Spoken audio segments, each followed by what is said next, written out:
Halo, assalamualaikum warahmatullahi wabarakatuh. Teman-teman, balik lagi sama saya, Elvi. Kali ini saya mau bahas tentang retensi karyawan dan analisis pekerjaan. Teman-teman udah pada tahu dong kalau dalam sebuah perusahaan itu ada karyawan yang sudah ahli atau kompeten, ada yang belum atau dalam rintisan. Nah, untuk karyawan yang ahli atau kompeten perlu adanya nih perusahaan dalam mempertahankan karyawan tersebut demi kemajuan perusahaan. Nah, teman-teman, sebelum lanjut, saya minta tolong untuk subscribe dan like serta diklik loncengnya supaya ke depan teman-teman bisa langsung mendapatkan info-info atau sharing-sharing materi yang bermanfaat untuk teman-teman. Nah, pembahasan kali ini tentang retensi karyawan. Retensi karyawan saya akan bagi ke dalam beberapa bagian di mana akan membahas terkait hubungan individual atau organisasi, definisi dari retensi karyawan itu sendiri menurut beberapa ahli, tujuan dari retensi karyawan, faktor-faktor apa saja yang mempengaruhi retensi karyawan, bagaimana mengelola retensi karyawan, dan terakhir, pendekatan komprehensif seperti apa dalam retensi karyawan.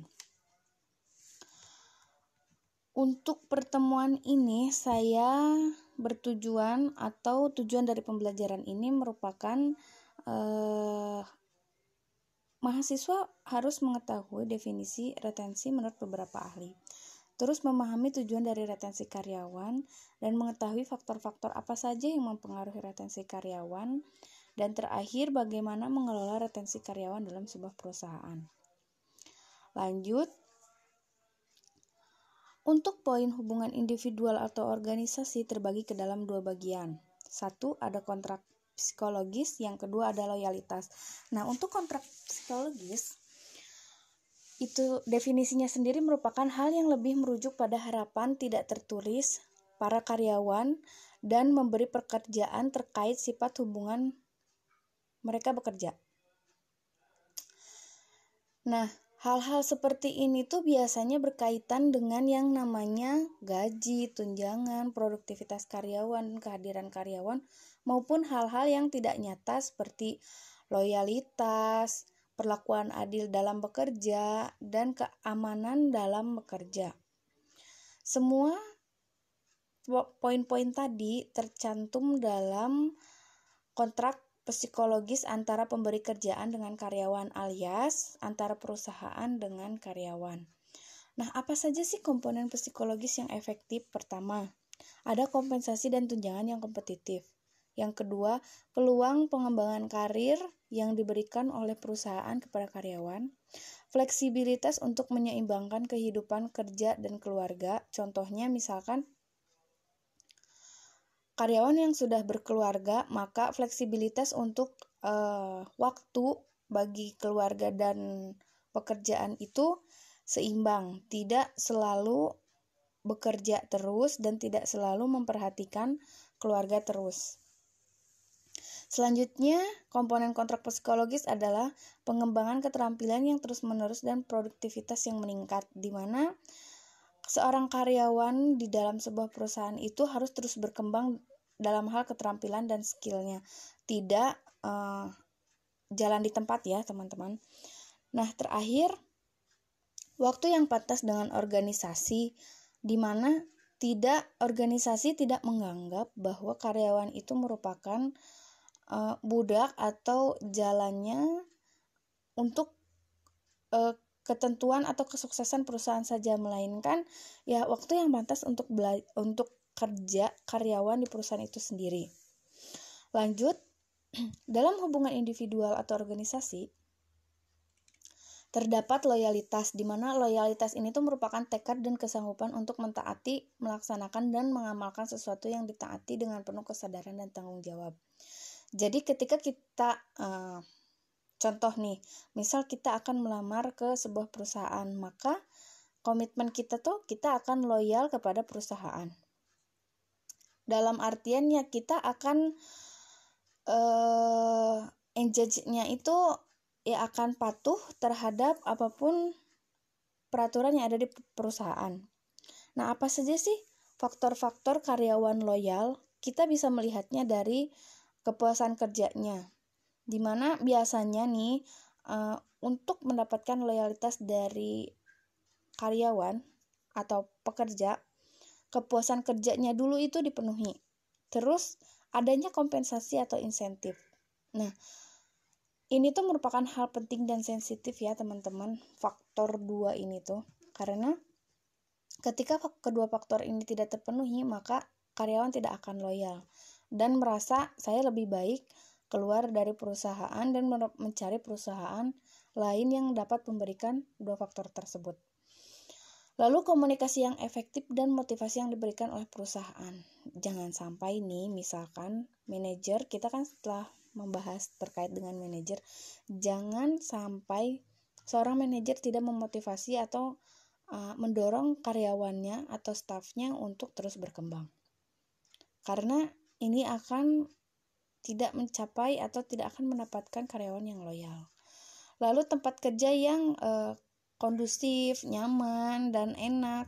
Terdapat juga pelatihan dan pendidikan karyawan untuk pengembangannya, partisipasi kerja juga, dan melaksanakan kesehatan atau keselamatan kerja baik antar karyawan sendiri atau dengan perusahaan, di mana ini harus diperhatikan. Nah, bagaimana cara meningkatkan loyalitas dan komitmen?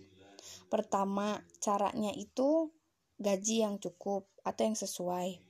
Memberikan kebutuhan rohani. Jadi bukan hanya terus-terus bekerja, tetapi rohaninya pun diisi. Karena dengan begitu ketenangan akan diperoleh.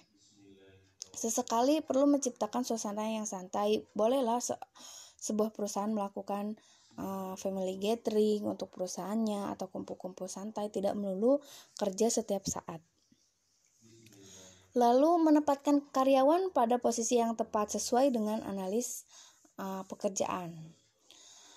Analisis pekerjaan ini tuh sangat penting.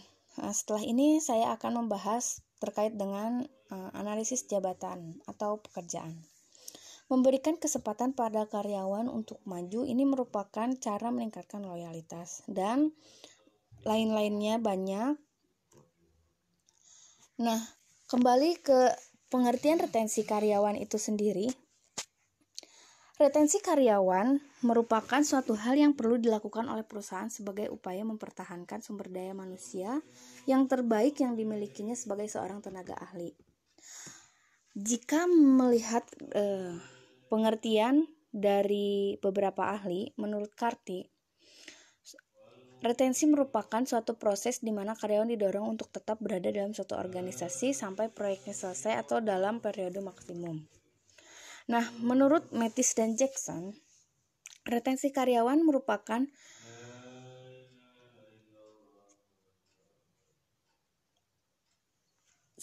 Menurut Mathis dan Jackson, retensi karyawan ditujukan agar karyawan tetap bertahan lama untuk bekerja di perusahaan atau organisasi.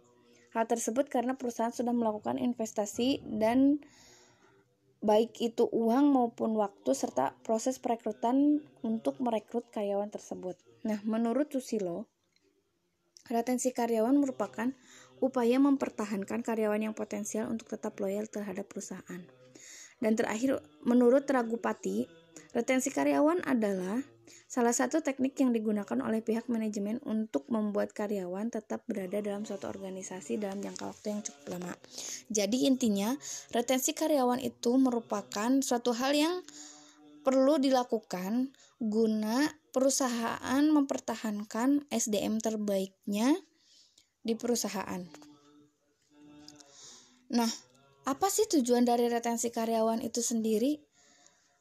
Tujuannya yaitu mempertahankan karyawan yang terbaik karena perusahaan sudah berinvestasi yang besar baik itu uang, waktu, dan proses rekrutmen kepada karyawan tersebut. Lalu apa saja faktor yang mempengaruhi retensi karyawan? Menurut Mathis dan Jackson dalam bukunya edisi 2006, faktor penghargaan dan retensi karyawan merupakan faktor yang mempengaruhi retensi karyawan. Adapun faktor karir organisasi dan faktor organisasional. Selain itu ada faktor rancangan tugas dan pekerjaan, Lalu terakhir, faktor hubungan karyawan. Nah, saya akan bahas satu-satu terkait dengan faktor organisasional, di mana merupakan faktor yang mempengaruhi retensi karyawan, bertujuan untuk melihat budaya dan nilai yang positif dari perputaran karyawan di perusahaannya. Lanjut, ada faktor yang mempengaruhi retensi karyawan, yaitu faktor karir dalam organisasional, di mana faktor ini mendasari hal terkait dengan pelatihan secara berkesinambungan yang dilaksanakan oleh perusahaan guna untuk membimbing dan mengembangkan karir hingga perencanaan karir karyawan tersebut. Lanjut, ada faktor penghargaan dan retensi karyawan. Nah, ini merupakan penghargaan yang kompetitif, baik berupa gaji, tunjangan, penghargaan, kinerja, bonus yang spesial dibandingkan perusahaan-perusahaan yang lain. Adapun faktor yang dipikirkan oleh karyawan sendiri untuk tetap bertahan, yaitu faktor rancangan tugas dan pekerjaannya. Jika faktor tugas dan pekerjaannya sesuai, maka bisa menjadi sebuah faktor, oh iya saya masih betah di perusahaan, oh iya saya sesuai dengan keahlian saya, buat apa untuk keluar, karena saya sudah nyaman dan sudah puas. Nah, lanjut, ada faktor hubungan karyawan. Dalam faktor hubungan karyawan ini, hal yang paling mempengaruhi yaitu ketika terjadinya komunikasi yang enak, yang kondusif, efektif, sehingga karyawan ini tuh merasa, ya saya nyaman di sini karena hubungan antar karyawan dan atasan, atau antar karyawan dengan karyawan, atau antar karyawan dengan seluruh pihak yang berkaitan dengan perusahaan itu enak dan aman, tidak menyusahkan. Nah, teman-teman, bagaimana untuk mengelola retensi karyawan? Pengelolaan retensi karyawan bisa dilakukan dengan cara identifikasi masalah, yaitu kita mencari apa sih masalahnya. Untuk mengelola retensi karyawan, 1, ada pengukuran dan penilaian. Yang kedua, intervensi retensi karyawan.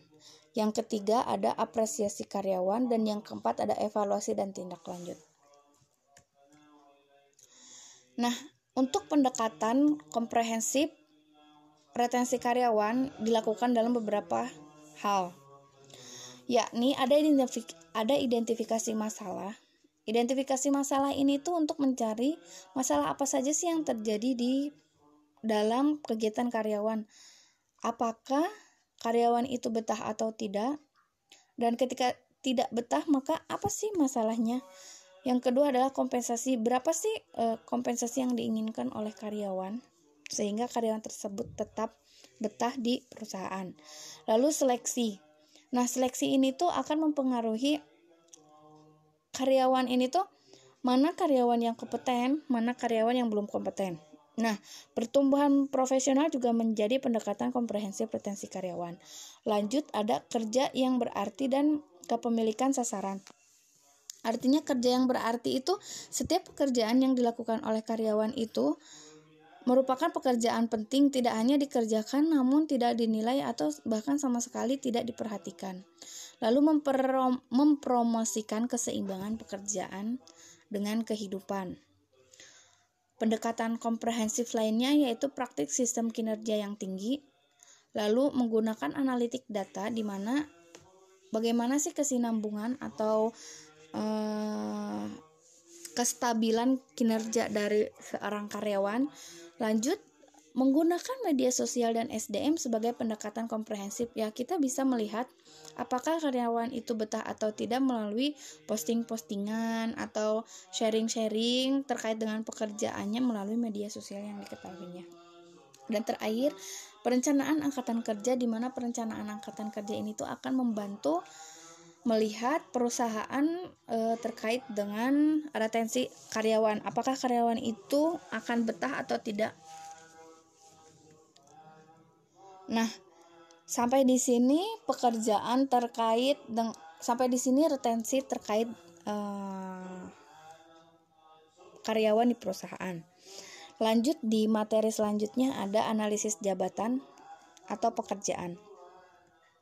Nah, Tujuan pembelajaran kali ini terkait dengan analisis pekerjaan, yaitu memahami definisi analisis pekerjaan. Kedua, memahami langkah-langkah analisis jabatan atau pekerjaan. Ketiga, memahami metode analisis jabatan. Dan yang keempat, memahami deskripsi dan spesifikasi jabatan. Nah, teman-teman, apa itu analisis? Analisis merupakan aktivitas berpikir untuk menjabarkan pokok persoalan menjadi bagian atau komponen serta kemungkinan yang berkaitan dengan fungsi-fungsinya. Sedangkan pekerjaan itu merupakan sekumpulan atau sekelompok tugas dan tanggung jawab yang akan atau sedang dan telah dikerjakan oleh tenaga kerja dalam kurun waktu tertentu. Jadi, analisis jabatan atau pekerjaan yaitu proses pengumpulan dan pemeriksaan atas aktivitas kerja utama di dalam sebuah posisi serta kualifikasi atau keahlian dalam pengetahuan, kemampuan, serta sifat individu lainnya yang diperlukan untuk melaksanakan aktivitas tersebut. Nah, jika dilihat dari perangkat dasar SDM, analisis pekerjaan itu merupakan sebuah dasar sumber daya manusia dalam perusahaan, di mana dilihat dari beberapa poin merupakan titik awal aktivitas SDM lainnya. Lanjut, dalam lingkungan kerja dewasa ini, kebutuhan sistem analisis pekerjaan yang baik menjadi penting. Dan terakhir, tanpa analisis pekerjaan yang tepat, sulit untuk menjalankan fungsi lain yang terkait dengan SDM.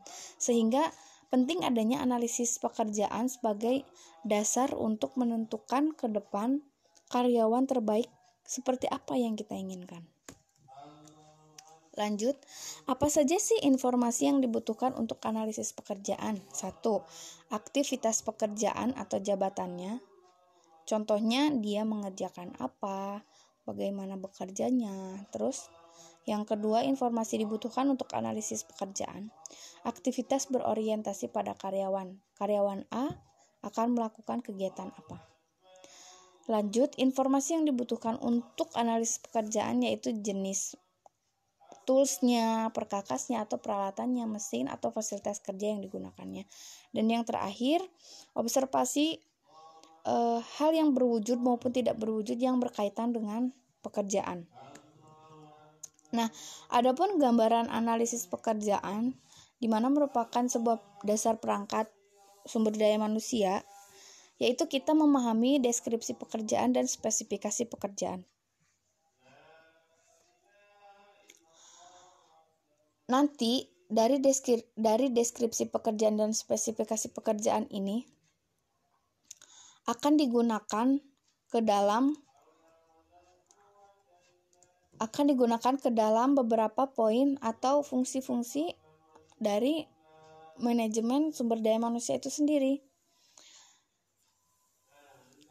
Dari kedua deskripsi dan spesifikasi pekerjaan atau jabatan itu akan digunakan untuk perencanaan, perekrutan, seleksi, pelatihan dan pengembangan, penilaian kinerja. Jadi seluruh komponen yang ada di dalam sumber daya manusia, manajemen sumber daya manusia itu berdasarkan analisis pekerjaan.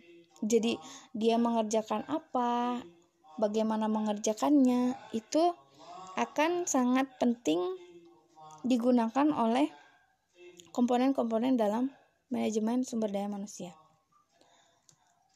Nah, adapun langkah-langkah analisis jabatan atau analisis pekerjaan. 1. Mengkaji organisasi atau perusahaan secara keseluruhan dan kesesuaian tiap jabatannya.